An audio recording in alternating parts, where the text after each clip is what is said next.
Tag-init pa, pero ilang lugar sa Mindanao ang nalubog na sa baha kasunod ng matinding buhos ng ulan. May bumagsak pang tulay at mga pagbuho ng lupa. Nakatutok si Joseph Moro.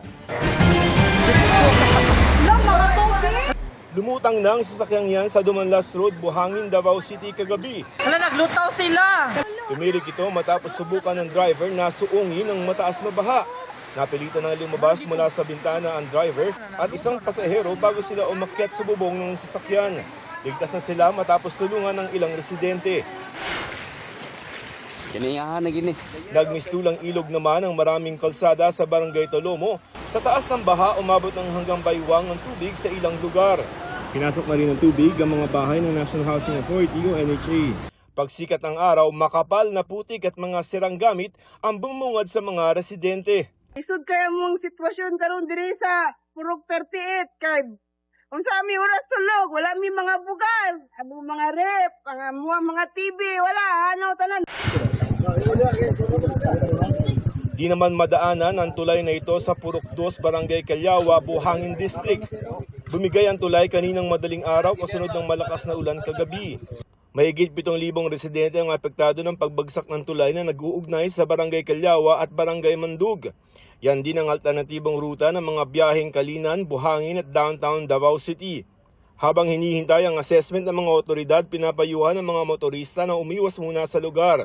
Ayon sa DPWH-11, magtatayo ng Bailey Panel na magiging pansamantalang daanan habang nire-request pa ang pondo para sa pagpapatayo ng bagong tulay.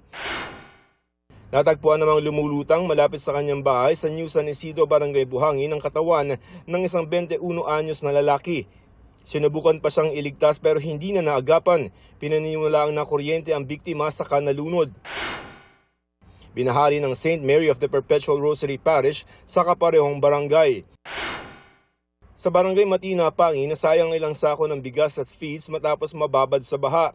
Gumuho naman ng lupa sa isang subdivision sa Barangay Kabantian. Bagamat walang casualty, isang kotse, motor at gate ng isang bahay ang nasira. Naranasan din ang masamang panahon sa Maguindanao del Norte.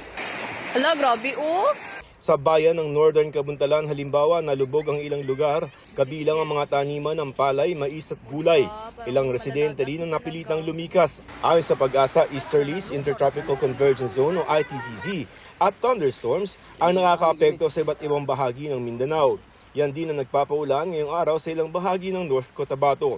Dahil rito pinag-iingat ng PDRMO ang mga residenteng nakatira sa gilid ng bundok at ilog na mag-ingat at maging alerto. Joseph Morong, Nakatutok 24 Oras.